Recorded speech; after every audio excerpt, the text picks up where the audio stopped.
Le coronavirus, le Covid-19, nous rappelle peut-être que pour une fois la mondialisation existe vraiment puisque nous sommes tous au même niveau, c'est-à-dire que face à la mort, eh bien, ne peuvent y échapper que ceux que la nature aura décidé de sauver. Les autres passeront de vie à trépas. Pourquoi je voudrais aborder ça avec vous? Je vais vous parler de quelqu'un qui m'est proche, qui vient de mourir du coronavirus. Mais avant cela, je m'interroge sur celles et ceux qui colportent en Afrique et ailleurs le fait que les Noirs eh bien, ne seraient pas touchés et survivraient au coronavirus. Le fait que l'Afrique serait moins touchée parce qu'il y a le climat qui peut l'expliquer, parce que nous avons des anticorps, nous avons des prédispositions qui nous permettent d'échapper à ce virus tueur. Je vais essayer d'éviter par bienveillance et par respect, d'éviter de qualifier les propos et comportements de certains à ce sujet-là et sur cette question-là. Je viens de perdre un de mes grands frères, un journaliste, quelqu'un qui m'a nourri par son travail, par la personnalité qui était la sienne. C'est Jean-Michel Denis, que certains peut-être connaissent à travers les articles qu'il a écrits, que ce soit pour Elite Magazine ou pour Afrique Magazine. C'était un homme de culture.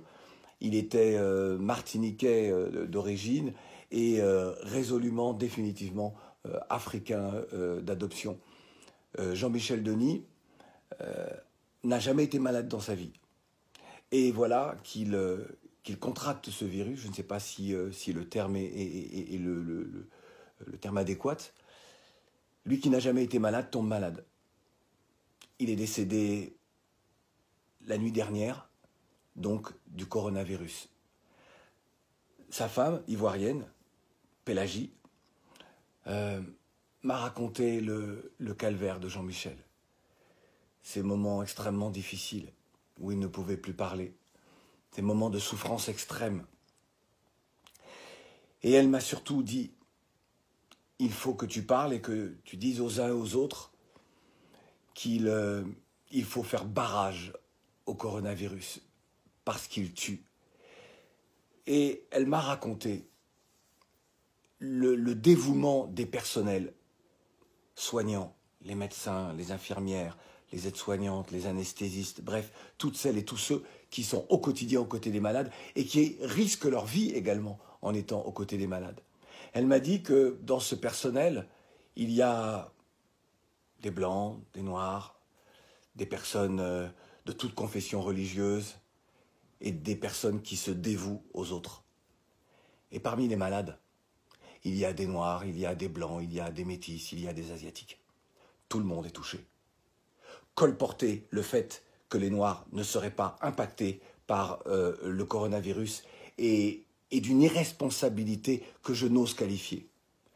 J'ai voulu m'exprimer sur cette question-là parce qu'en publiant l'hommage que je souhaitais rendre à Jean-Michel Denis, certains m'ont posé la question, m'ont dit « mais il paraît que… » Vous pouvez le lire dans mon post précédent.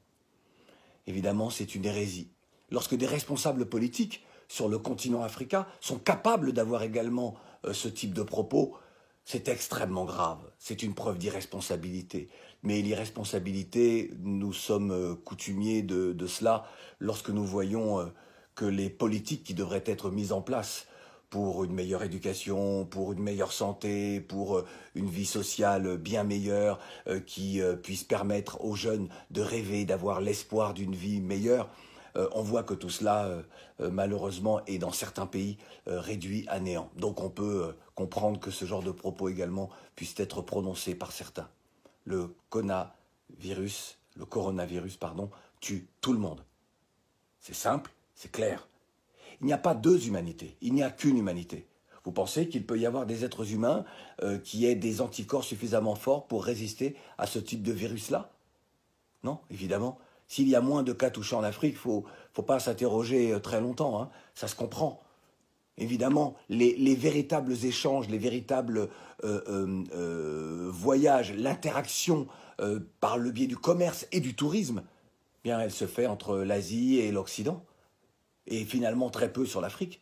Mais maintenant qu'il y a des cas de coronavirus avérée dans certains de nos pays, là, les choses vont être beaucoup plus difficiles. Parce que malheureusement, nous n'avons pas le même système de santé que certains pays occidentaux et qui pourtant, regardez l'Italie, complètement débordée. Aujourd'hui en France, à la Pitié-Salpêtrière à Paris, dans cet hôpital-là, ils sont débordés, débordés par les malades, débordés par tous les cas qu'il faut soigner, qu'ils soient bénins ou beaucoup plus graves. C'est là où chacun doit s'interroger aussi, et on en revient encore une fois hein, à la dimension politique, sociale. Comment est-ce que l'on construit un État qui puisse répondre aux attentes des populations? Mais je pense que ce n'est pas le propos aujourd'hui, même si on est obligé, évidemment, de l'évoquer. Si nous souhaitons tous être des héros et des héroïnes en pareilles circonstances, où l'humanité est touchée, eh bien, il nous faut avoir ces réflexes de sécurité. Le confinement, pour ceux dont les pays sont touchés, parce que accepter le confinement, c'est se sauver soi-même et c'est sauver l'autre.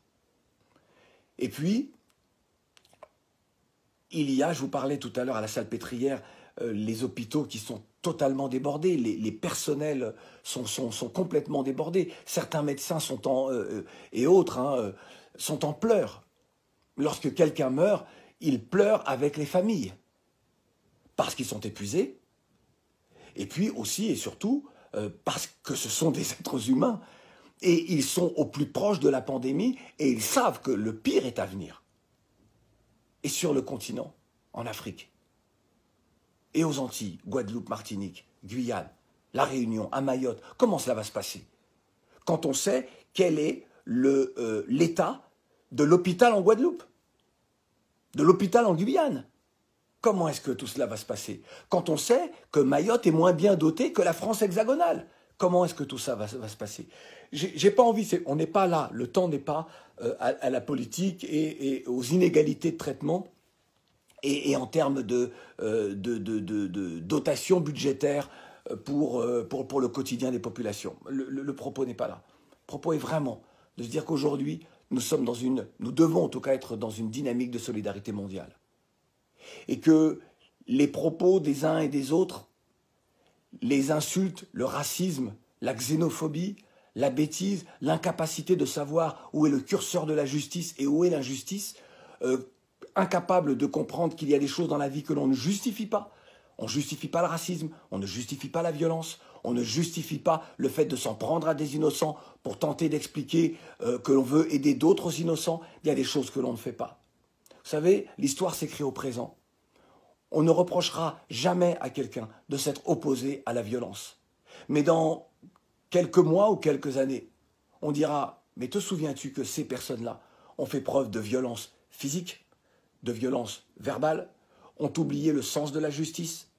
Je voudrais juste revenir sur un épisode que le monde entier connaît. Souvenez-vous, à la Libération en France, lorsque certains, les justiciers de la dernière heure, se sont dit, eh bien, on va montrer que nous aussi, nous sommes des résistants, et s'en sont pris à ces femmes qui avaient eu ou des histoires d'amour ou qui avaient couché avec des Allemands lorsque ces femmes ont été tondues. Alors, à l'époque, ça n'a posé de problème à personne. Mais comment est-ce qu'aujourd'hui, l'histoire juge ces personnes-là? Ces personnes qui ont osé tondre des femmes, qui ont osé faire preuve de cette violence-là, sont traitées comme des salauds. Ce sont des salauds. Ne soyez pas les salauds de demain, c'est-à-dire ne justifiez pas la violence, ne justifiez pas le racisme, ne justifiez pas la xénophobie. On ne vous reprochera, encore une fois, au risque de me répéter, jamais d'avoir été des personnes soucieuses de l'autre, de celui qui souffre. On vous reprochera toujours, plus tard, d'avoir été violent, d'avoir été insultant, d'avoir été raciste, d'avoir été xénophobe, d'avoir accepté et justifié la violence de gens qui s'en prennent à des plus faibles. Aujourd'hui, le combat, il est pour chacun d'entre nous. Il n'y a plus de religion, il n'y a plus de couleur de peau. Certains vont beaucoup prier en pensant que prier peut sauver. Tant mieux, ceux qui ont la foi, qu'ils prient. Certains iront voir des sorciers, des marabouts. Certains s'en remettront à je ne sais quelle prédiction divine. Et d'autres vont se battre de façon factuelle, sur le terrain, vont essayer de sauver des gens et de se sauver eux-mêmes. Et c'est à ceux-là à qui il faut rendre hommage aujourd'hui. Il faut honorer la mémoire de celles et ceux qui sont partis et il faut faciliter la tâche de celles et ceux qui vont être aux côtés des malades et il nous faut être dignes et être solidaires. S'il y a des combats à mener plus tard, lorsque tout ça sera réglé, si on en revient aux inégalités, si on en revient à tout ce qui ne va pas dans ce monde, nous le ferons. Aujourd'hui, seule la solidarité peut nous permettre de nous sauver et de nous sauver tous. Et espérons en tout cas que le coronavirus ne se répandra pas sur le continent africain. Car je ne sais pas comment les personnels de santé extrêmement dévoués sur le continent, qui travaillent avec peu de choses, c'est incroyable parce qu'on pourrait faire le parallèle avec la Guadeloupe. En Guadeloupe, c'est pareil. Je ne sais pas comment ils vont pouvoir faire face à ceux qui risquent d'arriver. Si l'ampleur est est au même stade que ce que nous vivons en France, mais ce que vivent les Italiens, les Espagnols et autres. Voilà, j'ai été un petit peu long, mais je voulais ramener les uns et les autres à plus d'humanité, à plus de justice, à plus de responsabilité, et ne jamais oublier que l'humanité est une et indivisible. Prenez soin de vous.